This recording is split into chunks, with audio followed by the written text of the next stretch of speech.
Bismillahirrahmanirrahim. Assalamualaikum warahmatullahi wabarakatuh.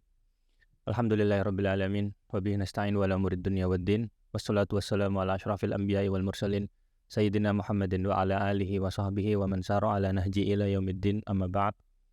Alhamdulillah atas nikmat yang Allah Subhanahu wa taala karuniakan kepada kita. Maka nikmat yang Allah berikan sungguh nikmat yang sangat banyak yang kita tidak akan mampu menghitung nikmat tersebut.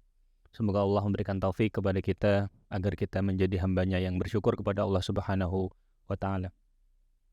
Jamaah yang dirahmati oleh Allah Subhanahu wa ta'ala, kita masih melanjutkan pembahasan kita tentang Daulah Abbasiyah. Kita masih di fase yang kedua dari Daulah Abbasiyah dan kita masuk pada pembahasan tentang karakteristik yang kelima dari fase kedua Daulah Abbasiyah, di mana karakteristik yang kelima itu adalah bagaimana umat Islam menghadapi serangan baik dari dalam dan juga dari luar. Dan pembahasan kita bagaimana umat Islam menghadapi serangan dari luar yang kemudian buktinya ada pada perang salib. Sehingga kita masih masuk pembahasan dalam perang salib. Kemarin kita sudah membahas tentang awal mula perang salib, lalu kemudian kita lanjutkan beberapa alasan kenapa umat Islam pada waktu itu belum bisa mengusir pasukan salib dari wilayahnya. Sekarang kita akan membahas pembahasan selanjutnya, yaitu Al-Qadha 'ala Shalibiyin. Dan insya Allah pada pertemuan kali ini mungkin akan kita akhiri pembahasan tentang perang salib, sehingga ini bagian perang salib yang kedua. Akan kita baca bismillah, qala mu'allif Al-Qadha 'ala Shalibiyin. Upaya untuk menghadapi pasukan salib. Qala bada'al ummah tafiku min hauli sadma as-salibiyah. Umat perlahan-lahan kemudian setelah kaget dengan serangan yang sebelumnya, maka umat mulai bangkit dari ketakutan tekanan dari pasukan salib, benturan dari pasukan salib, karena kedatangan pasukan salib pada waktu itu mengagetkan mereka. Betul-betul mengagetkan mereka. Mereka lengah, mereka lalai. Warajat ila nafsiha, lalu kemudian mereka kembali sadar. Mereka bisa menguasai diri. Fa'akhadat fi ilaji amradhiha, maka kemudian umat itu mulai mengobati penyakitnya. Wa bataral awram al-khabitha min atrafiha, lalu kemudian mulai memotong penyakit yang menimpa dirinya di bagian-bagian dari badannya. Jadi diselesaikan. Bagaimana kemudian menyelesaikan penyakit? Sebab kekalahan mereka itu tadi paling tidak, misalkan. Bagaimana kemudian mereka kenapa kalah? Karena mereka kemudian tidak bersatu, misalkan. Mulai.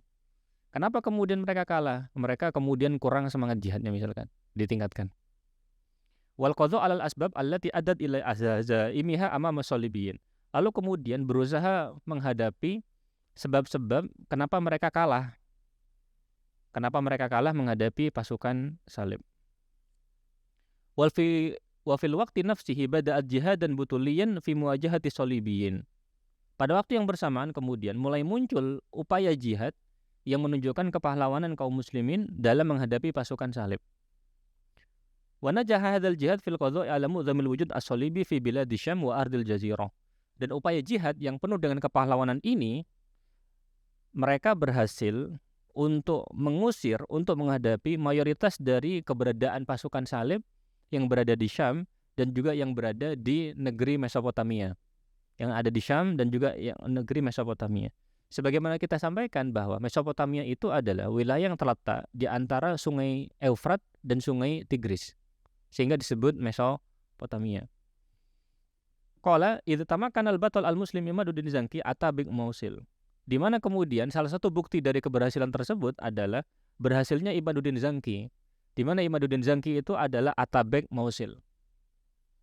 Atabek Mausil. Atabek Mausil, Atabek adalah pada masa itu ya, singkatnya ya. Atabek itu kemudian seperti gubernur, mirip seperti gubernur. Secara kenyataan mirip seperti gubernur. Walaupun secara makna asal, Atabek itu orang atau tokoh di daerah, penguasa daerah yang kemudian diserahi, diwasiatkan untuk merawat atau mendidik dari pangeran-pangeran muda dari Daulah Saljukiyah. Karena maknanya Atabeg secara harfi, secara letterlek ya, Secara makna bahasa, maknanya itu Walid al-Amir. Orang tuanya pangeran. Pangeran yang dimaksud adalah pangeran-pangerannya Turki Seljuk. Jadi Atabek ini yang kemudian mendidik pangeran-pangeran muda tersebutnya. Pada kenyataannya mereka itu adalah penguasa di daerah-daerah. Bisa dibilang gubernur di daerah lah, bisa dibilang seperti itu. Maka Imaduddin Zangki pada waktu itu adalah penguasa Mosul, sederhananya seperti itu. Di mana kemudian penguasa Mosul berhasil menguasai banyak wilayah di Syam dan juga kemudian di Mesopotamia ya, terutama di Irak ya, bagian besarnya terutama di Irak. Nuruddin Zangki kemudian min isti'adatir ruha wa tadhiri ardil jazirah min rajis salibin sana khamsumi'ah tis'a wa thalathin. Di mana kemudian Imaduddin Zangki berhasil menguasai Ruha, berhasil menguasai Edessa ya. Dan kemudian membersihkan negeri Mesopotamia dari kotornya pasukan salib tahun 539 Hijriah. Tidak lama setelah itu kemudian, berapa tahun kemudian, Imaduddin ini meninggal ya. Lalu kemudian Imaduddin ini digantikan oleh anaknya, yaitu Nuruddin Mahmud Zangki. Karena itu mu'alif melanjutkan, Tsumma tabi'ahu ibnuhu Nuruddin. Fase setelahnya, tongkat estafet kepemimpinan dari Imaduddin itu berpindah kepada Nuruddin. Nuruddin ini kesuksesannya adalah alladzi tamakkana min istirja'i aktsar min 50 madinatan wa khistan minal mudun wal khusun as-salibiyah fi biladil Islam. Di mana kemudian anaknya ini, yaitu Nuruddin Mahmud, berhasil menguasai kembali lebih dari 50 kota dan benteng. 50 kota dan benteng. Benteng pasukan salib ya, yang ada di wilayah Islam. Sehingga ini upaya yang luar biasa. Upaya yang Masya Allah yang dilakukan oleh Nuruddin Mahmud Zangki. Wa asri wa qatli kathirin min mulukihim. Di mana kemudian tidak sedikit dari pemimpin pasukan salib yang kemudian tertangkap atau terbunuh. Hatta dhallu, sehingga mereka kemudian terhinakan. Wawahad azaimuhum, dan semangat mereka melemah ya dengan kekalahan yang banyak terjadi menghadapi pasukannya Nuruddin Mahmud Zangki rahimahullah. Kemudian mu'alif melanjutkan, "Tsumma amida Nuruddin rahimahullah ila takwini wihdatin islamiyah baina biladil Syam, baina biladil Islam fil Iraq wa Syam ma'a Misr." Nuruddin Mahmud kemudian ingin menyatukan menyatukan wilayah Islam yang ada di wilayah Irak, wilayah Syam, dan juga wilayah Mesir. Jadi ingin menyatukan wilayah Islam yang ada di Irak, di Syam, dan juga di Mesir. Liyuhkima tauqa alal wujud as-salibi fi biladi Syam. Untuk kemudian menyempurnakan kemampuan menyatukan kekuatan Islam untuk lebih kuat lagi menghadapi pasukan salib yang berada di negeri Syam. Karena itu faba'atha jaisan ila Misr biqiyadati Asaduddin Syirakuh. Di mana kemudian Nuruddin kemudian mengirimkan pasukan ke Mesir di bawah pimpinannya Asaduddin Syirakuh. Wa ma'ahu ibnu akhihi Salahuddin Yusuf al-Ayyubi. Di mana kemudian Asaduddin itu ditemani oleh keponakannya ya, yaitu Salahuddin. Salahuddin ini gelar ya. Yusuf nama aslinya, al-Ayyubi nama keluarganya. Wa dzalika li himayati Misr minal wuqu' fi barathini salibiyyin. Tujuannya mengirimkan pasukan ke Mesir untuk melindungi Mesir agar tidak terjatuh dalam cengkraman pasukan salib, agar Mesir kemudian tidak dikuasai oleh pasukan salib. Pasukan salib kemudian bernafsu dan ingin ya, karena itu mereka mengirimkan banyak pasukan untuk menguasai Mesir.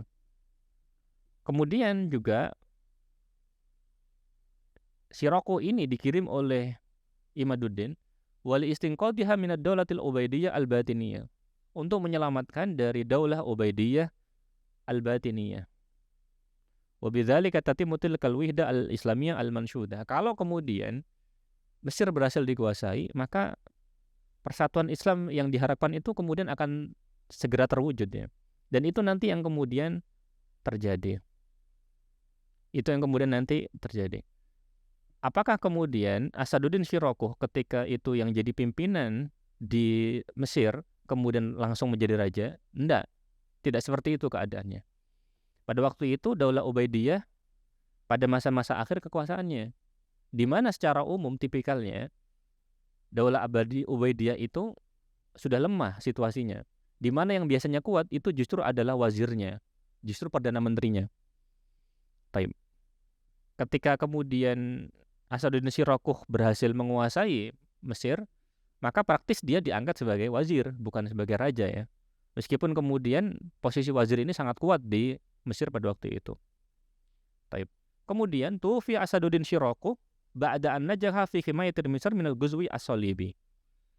Asaduddin Syiraku kemudian tidak lama setelah itu meninggal. Ada yang menyebutkan sekitar 2 bulan atau tidak sampai 2 bulan dari keberhasilannya mengalahkan pasukan salib yang waktu itu berada di Mesir. Di mana kemudian Asaduddin Syiraku dan pasukannya berhasil menguasai Mesir dan mengusir pasukan salib. Karena itu, wabaqiya istinqadhuha min nairil hukmi al-batini al-ubaidi. Yang tersisa tugasnya adalah bagaimana caranya menyelamatkan Mesir dari kejamnya kekuasaan Batiniyah dan Ubaidiyah. Kekuasaan mereka lama di Mesir, lebih dari 2 abad insya Allah, di mana mereka kemudian mengajarkan penyimpangan ya, karena agama mereka adalah Ismailiyah Batiniyah ya. Wa huwa ma qama bihi ibnu akhihi Salahuddin al-Ayyubi khalifatuhu fi Misr, dan itu yang dilakukan oleh Salahuddin al-Ayyubi, penggantinya Asaduddin di Mesir. Salahuddin al-Ayyubi secara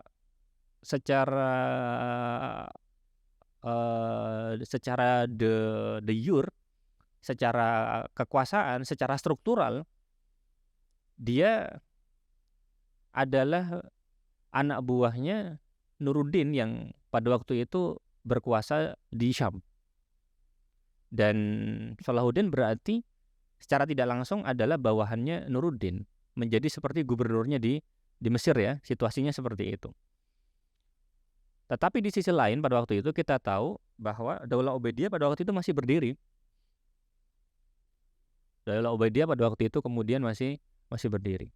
Awalnya kemudian di beberapa tempat dicoba untuk tidak lagi mendoakan khalifah terakhir dari Daulah Ubaidiyah, yaitu Khalifah Al-Azid, lalu kemudian diganti dengan doa kepada Khalifah Abbasiyah pada waktu itu, yaitu Al-Mustazi' billah. Tidak ada reaksi dari apa yang dilakukan oleh Salahuddin. Lalu kemudian Salahuddin lebih berani lagi untuk kemudian mengumumkan di banyak tempat. Nah, ketika itu kemudian Al-Azid meninggal. Setelah itu kemudian Al-Azid meninggal. Taib. Setelah itu kemudian baru setelah meninggalnya Al-Azid, maka dengan resmi berarti Daulah Ubaidiyah itu runtuh. Karena itu dikatakan di sini, idz annahu a'lana min fawqil mimbar yaumal jum'ah awalil muharram sanah 576 ilgha'u daulah al-Ubaidiyah wal qadha'u 'alaiha. Di mana kemudian pada awal Muharram, pada hari Jumat kemudian mengumumkan bahwa Daulah Ubaidiyah itu kemudian sudah runtuh. Sebagian sejarawan menyebut bahwa penguasa terakhir dari Daulah Ubaidiyah yaitu Al-Azid itu matinya ketika Asyura, ketika hari ke-10 dari bulan Muharram. Wallahu alam. Kemudian sehingga praktis setelah itu bisa dikatakan dia menjadi penguasa yang hakiki di Mesir, penguasa sebenarnya di Mesir, dan kemudian Daulah Ubaidiyah sudah habis ya, sudah jatuh. Kemudian walam yalbas Nuruddin an tuwfiya sana 569 minal hijrah. Tidak lama setelah itu kemudian Raja Nuruddin kemudian meninggal. Penguasa Daulah Zangkiyah kemudian meninggal. Wa khalafahu fi hukmid daulah ibnuhu as-shaghir al-wahid Ismail. Lalu kemudian yang berkuasa pada waktu itu adalah Ismail. Di mana Ismail ini masih kecil. Kalau tidak salah ada sebagian sejarawan menyebut umurnya masih 11 tahun. Di mana kemudian dia nanti didampingi oleh seperti wali ya. Seperti wali yang menjalankan roda kekuasaan. Fahafa Salahuddin rahimahullah antanharotil kalwida al-islamiyah ar-ra'iyah. Maka Salahuddin ketika kemudian estafet kepemimpinan dari Nuruddin berpindah ke Ismail. Ismail tidak cakap, begitu juga walinya tidak cakap. Maka Salahuddin kemudian khawatir kalau persatuan Islam yang susah payah dibangun oleh pendahulu mereka itu akan runtuh. Salahuddin kemudian tidak menginginkannya. Taib. Di mana kemudian padahal butuh kemudian tenaga kuat fi wajhi salibiyin untuk menghadapi pasukan salib, butuh kemudian kekuatan Islam yang kuat untuk menghadapi pasukan salib. Fa'amila ala dhammil buldan allati kanat tattabi'u li daulati Nuruddin fi Syam wal Jazirah ila Misr. Karena itu untuk menyatukan kembali umat Islam, maka Salahuddin kemudian sengaja berupaya untuk menggabungkan wilayah-wilayah yang sebelumnya di bawah kekuasaannya Nuruddin. Baik itu di wilayah Syam, baik itu wilayah Mesopotamia, untuk digabungkan ke Mesir yang sudah dikuasai oleh dia sebelumnya. Liyushkila bidzalika ad-daulatil Ayyubiyah, untuk membentuk yang kemudian diberi nama dengan Daulah Ayyubiyah. Baik. Yang diberi nama Daulah Ayyubiyah. Allati akhadat ala aqtiha bi qiyadati Salahuddin nafsihi muwasalatil jihad ila salibiyin. Di mana kemudian Daulah Ayyubiyah ini berada di pundak Salahuddin lah, kemudian di bawah pimpinan Salahuddin lah kemudian pundak atau beban untuk kemudian menghadapi pasukan salib. Sehingga kemudian Salahuddin menjadi pemimpin ya dari kaum muslimin untuk menghadapi pasukan salib, dan yang kemudian bisa menyatukan mereka. Kemudian mu'allif melanjutkan, wa kana a'dhamu intisarin haqqaqahu Salahuddin rahimahullah fi ma'raqati Hittin sana 583. Adapun perang terbesar yang perang terbesar di mana kemudian dimenangkan oleh Salahuddin adalah perang Hittin. Di mana perang Hittin ini terjadi di daerah selatan Israel ya, daerah selatannya Palestina hari ini. Daerah Palestina bagian selatan. Idistata'a bifadlillah ayahtimal quwa as-salibiyah. Di mana kemudian pada perang ini Salahuddin mampu menghadapi kekuatan salib. Allati tada'at limuwajahatiha. Di mana kekuatan pasukan salib ini kemudian saling mengajak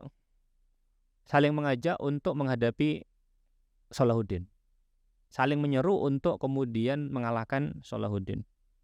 Wa ya'sira katsiran min umara'i salibiyin. Di mana kemudian dalam perang ini Salahuddin berhasil menawan begitu banyak dari pemuka pasukan salib. Wa ala ra'sihim Malik Baitul Maqdis. Di antara yang kemudian dikuasai, di antara kemudian yang ditawan adalah Malik Baitul Maqdis. Kalau tidak salah namanya Guy de Lusignan. Begitu juga kemudian tokoh penting yang menjadi latar belakang utama terjadinya perang Hittin yang namanya Reynald de Chatillon. Maka dia juga kemudian nanti ketangkap dan dieksekusi ya. Dieksekusi karena Reynald ini yang kemudian dianggap sebagai tokoh utama di balik terjadinya perang Hittin.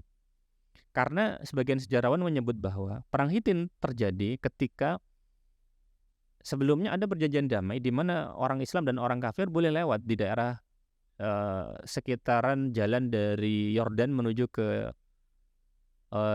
arah Saudi sekarang ya, ke arah Jazirah Arab ya, kalau tidak salah seperti itu. Intinya bebas untuk lewat.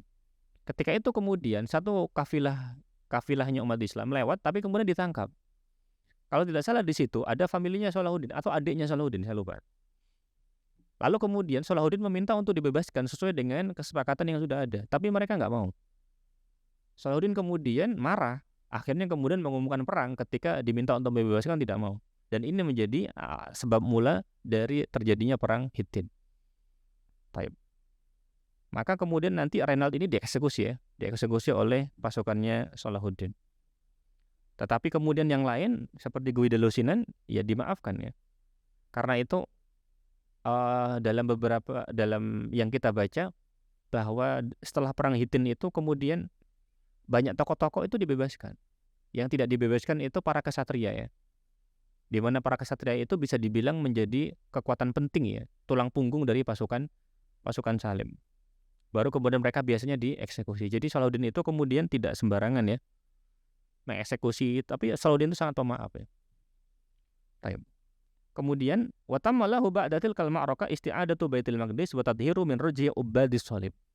Setelah itu kemudian perang Hittin membuka jalan untuk menaklukkan Baitul Maqdis. Di sisi lain kemudian kemenangan Salahuddin dalam perang Hittin ini kemudian nanti akan memicu perang salib yang ketiga.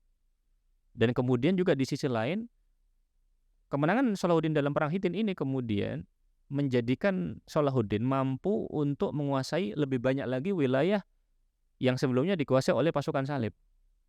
Karena itu Hittin itu perang yang sangat penting ya.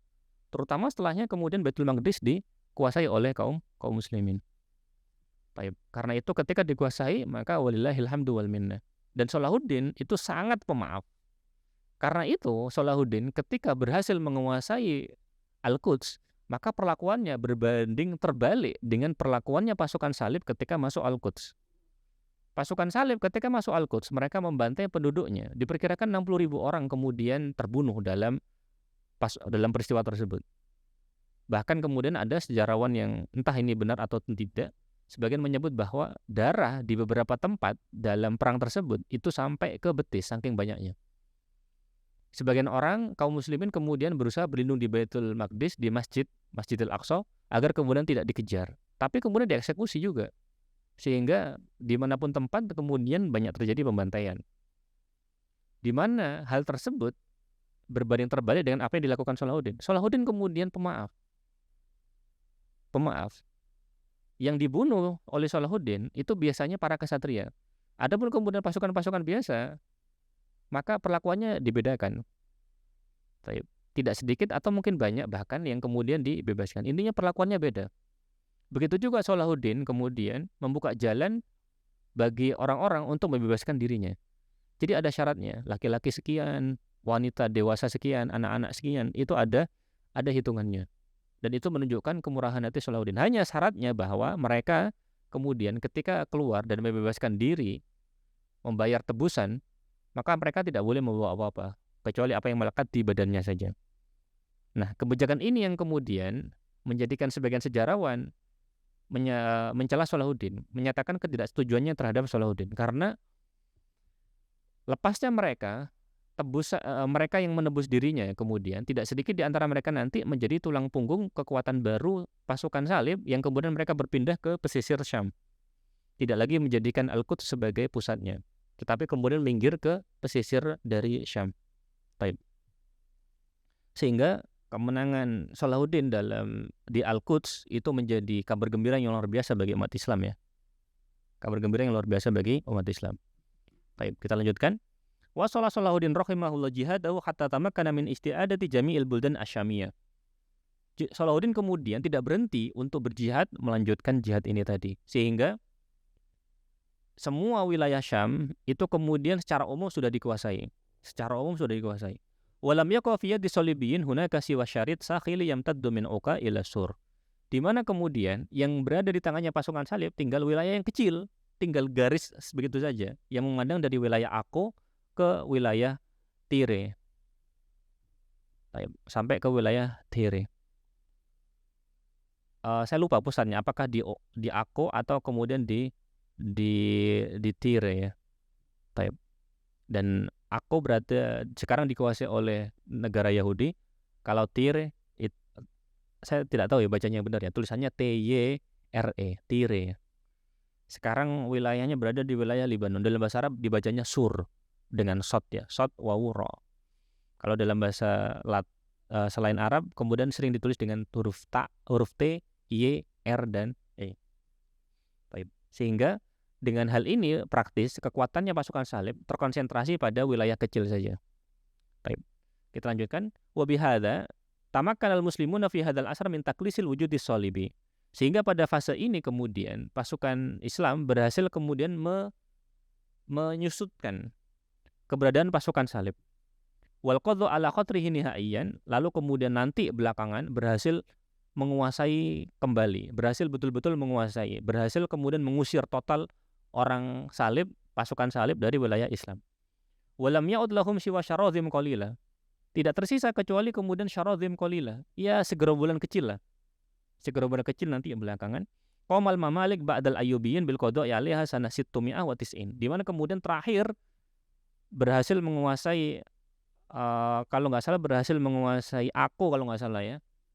Tahun 690 Mamalik berhasil menguasai Akko.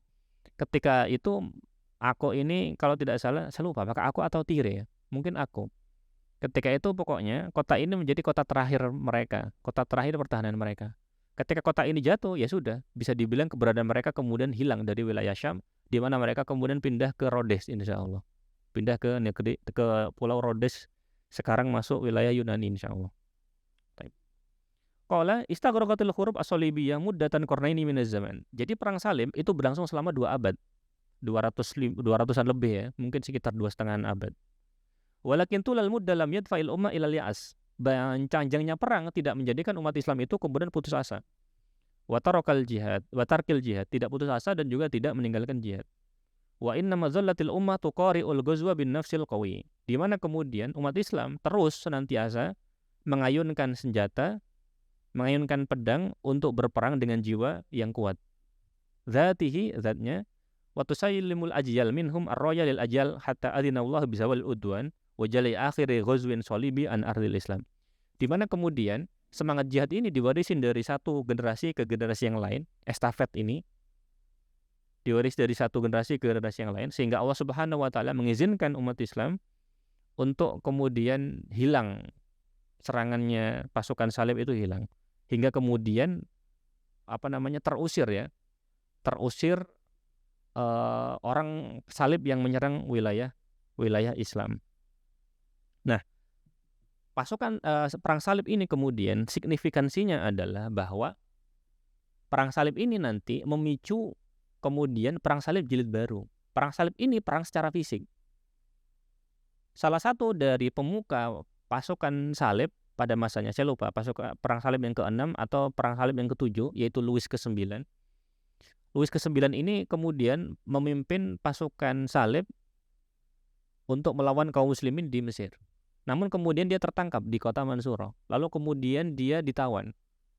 Dia kemudian berhasil ditebus dengan tebusan yang mahal. Ketika di penjara dia berpikir bahwa umat Islam tidak bisa dikalahkan dengan senjata. Harus kemudian menggunakan cara lain untuk menguasai umat Islam. Sehingga kemudian dari sini kemudian muncul pembahasan setelah perang salib, itu muncul pembahasan tentang kristenisasi, upaya untuk mengkristenkan manusia, terutama juga umat Islam. Nanti juga kemudian muncul pembahasan tentang orientalisme, yaitu upaya Barat, upaya Eropa, upaya Kristen untuk kemudian mempelajari Islam, tujuannya untuk melemahkan umat Islam. Sehingga nanti pembahasannya seperti itu. Karena nanti antara keduanya itu seringkali bertemu pada tujuan yang sama, yaitu tujuan untuk menjauhkan umat Islam dari agamanya. Dan itu yang terutama banyak dilakukan oleh orientalis. Ketika sudah dijauhkan dari agamanya, maka peluang untuk bisa murtad dan kemudian mereka berharap syukur-syukur masuk Kristen itu lebih besar kemungkinannya.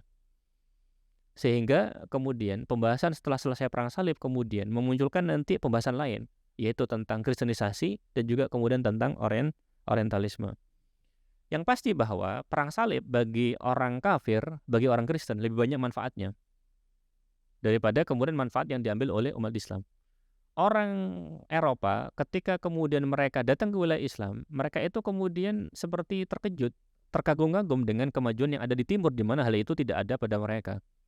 Di mana kemudian pengaruh perang salib itu besar di dalam kehidupan mereka dalam banyak aspek ya. Dalam pengetahuan, mental, pengalaman dan lain sebagainya tidak bisa terhitung. Karena itu misalkan yang sederhana saja, yang sederhana. Orang Eropa kemudian misalkan mulai mengenal gula sejak perang salib. Gula ya. Kemudian mulai mengenal kertas sejak perang salib insya Allah. Kemudian mulai mengenal kertas, gula, mulai mengenal kompas dalam dunia pelayaran. Dan yang tidak kalah penting bahwa orang Eropa mulai mengenal mandi. Karena mereka kemudian tidak mengenal pensyariatan mandi. Sehingga mandi itu nikmat. Karena bagi mereka dulu bahwa mandi itu terlarang menurut doktrin agamanya mereka gitu.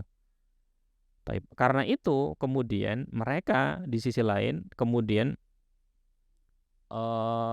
mendapatkan hal-hal baru yang belum pernah mereka temui sebelumnya di Eropa. Sehingga itu beberapa hal implikasi dan pengaruh dari adanya perang salib. Pembahasan ini panjang dan tidak disebutkan dalam hal ini, tapi cukup kita sampaikan secara singkat saja agar kemudian bisa dibuka di referensi yang lain. Kita akhiri, kita lanjutkan pada pertemuan yang akan datang. Subhanakallahumma wa bihamdika asyhadu an la ilaha illa anta astaghfiruka wa atubu ilaik. Wassalamualaikum warahmatullahi wabarakatuh.